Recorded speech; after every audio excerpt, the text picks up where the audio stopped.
Así que vamos primero a analizar el estado de la reforma pensional. Recuerden que el año pasado se aprobó, el presidente la sancionó, pero esta fue demandada. Tuvo como 150 demandas, de eso la Corte Constitucional admitió algunas.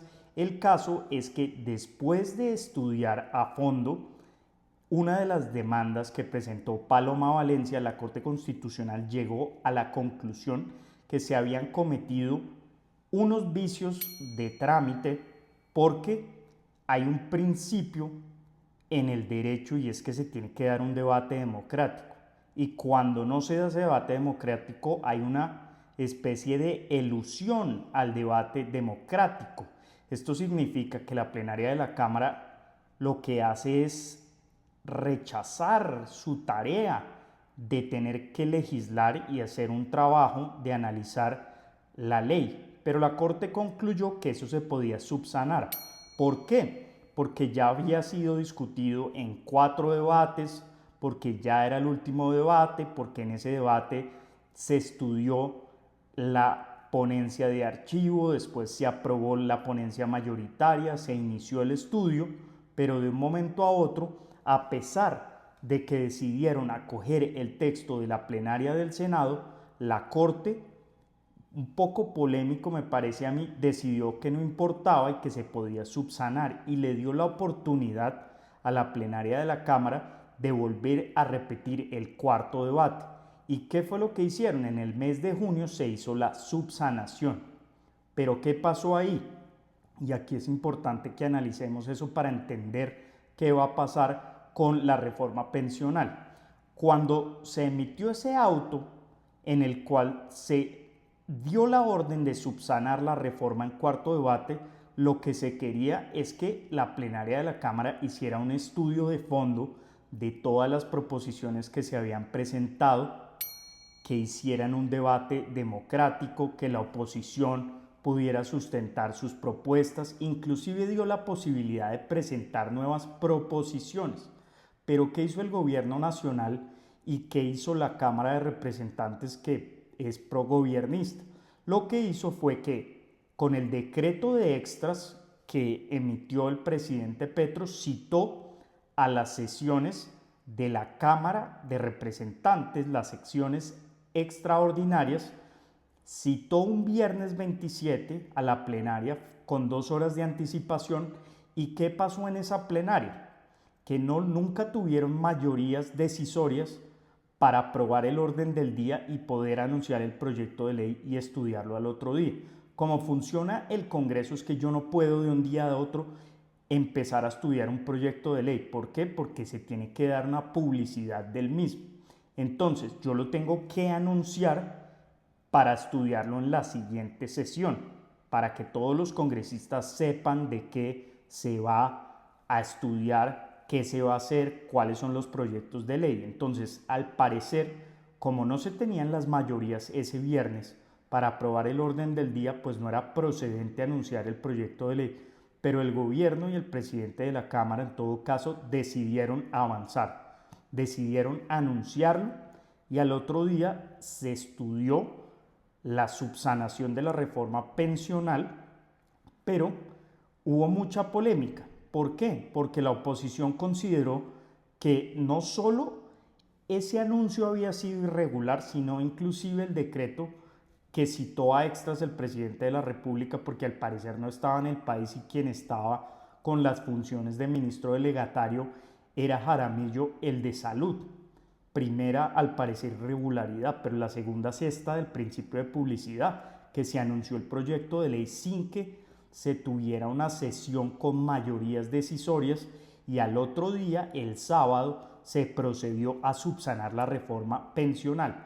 Pero miren lo paradójico, la Corte le dio la oportunidad al gobierno y al Congreso de subsanar la reforma pensional, pero como lo hicieron de esta forma tan dudosa, muchos congresistas prefirieron salirse de la discusión que se hizo el sábado. Y no estoy hablando solo de la oposición, también congresistas como Catherine Jubinao hubo un momento que se retiró, otros congresistas consideraron que esa sesión era irregular, pero entonces la paradoja es no solo que la Corte le dio la oportunidad a la Cámara y al gobierno de subsanarlo, sino que la idea es que fuera un debate democrático para que no se cometiera nuevamente el vicio de la ilusión democrática.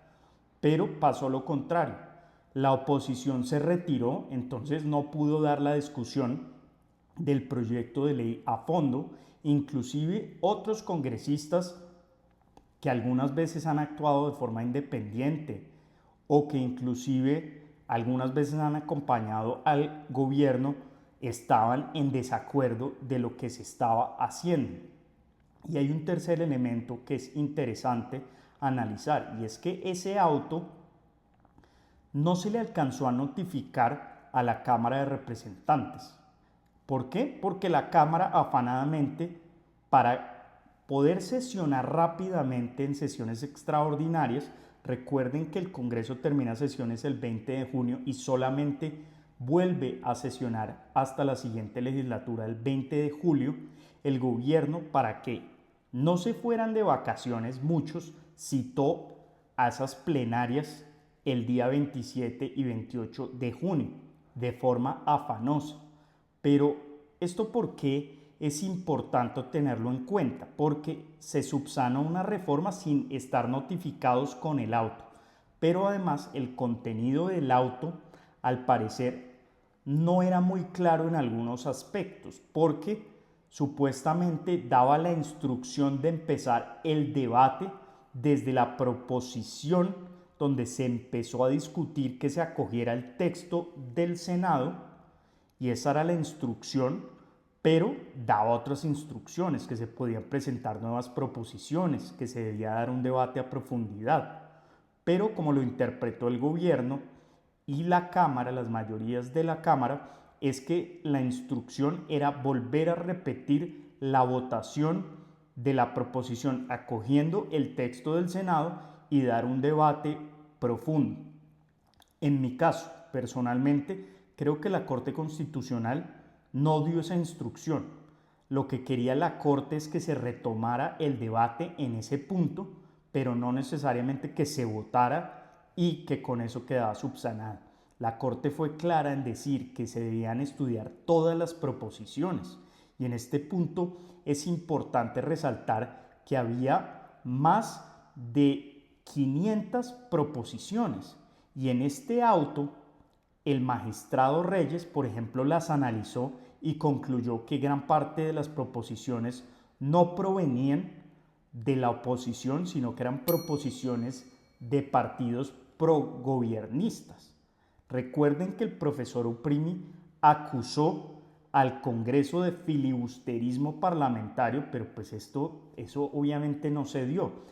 Y en esa aclaración de voto de Reyes, lo que él dice es que no es cierto que hubo ese filibusterismo y que inclusive todas esas proposiciones radicadas, cuando él las estudió, habían del pacto histórico, había del liberalismo, había del centro democrático. Entonces no era cierto esa tesis del procurador y de Uprimi del filibusterismo y de haber tratado de sabotear la reforma pensional.